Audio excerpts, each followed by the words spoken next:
Gibai Gaitama. On sait que il y a de cela quelques jours seulement, il y a eu l'Assemblée générale ordinaire de la Fédération camerounaise de football et il y a eu des décisions très importantes que l'Assemblée générale a prises.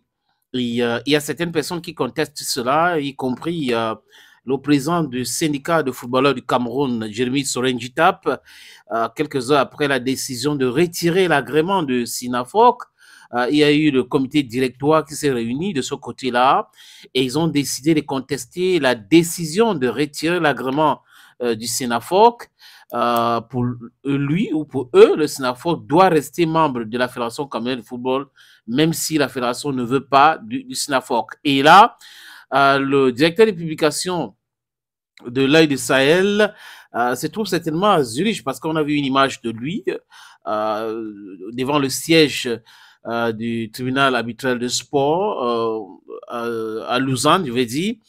L'information que nous avons eue, c'est que Gibai Gaitama est en train de contester. Voilà, il est allé là-bas pour contester certaines décisions prises par l'Assemblée générale de la Fédération camerounaise de football. Exact. Oui.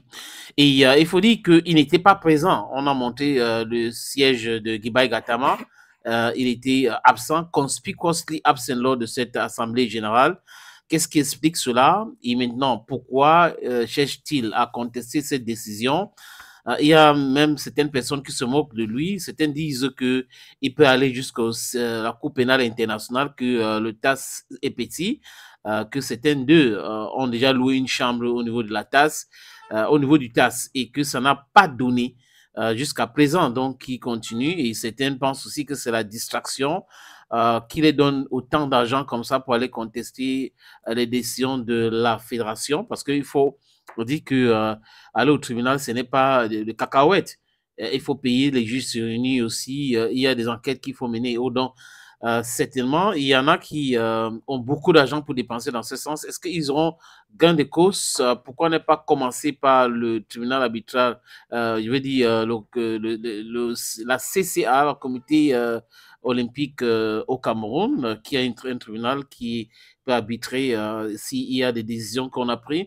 Mais bon, peut-être que Gibai Gaitama s'est dit, il y avait Kalkaba Malboum, qui est le président de CNOSC, présent là-bas quand on prenait cette décision-là. Donc, ça devait être très compliqué pour lui de contester cela au tribunal que le CNOSC gère. Donc, c'est pour cette raison qu'il part au tribunal arbitral de sport. On attend donc voir le Cameroun. Certains disent même que le Cameroun, c'est le seul pays au monde qui perturbe ce tribunal-là.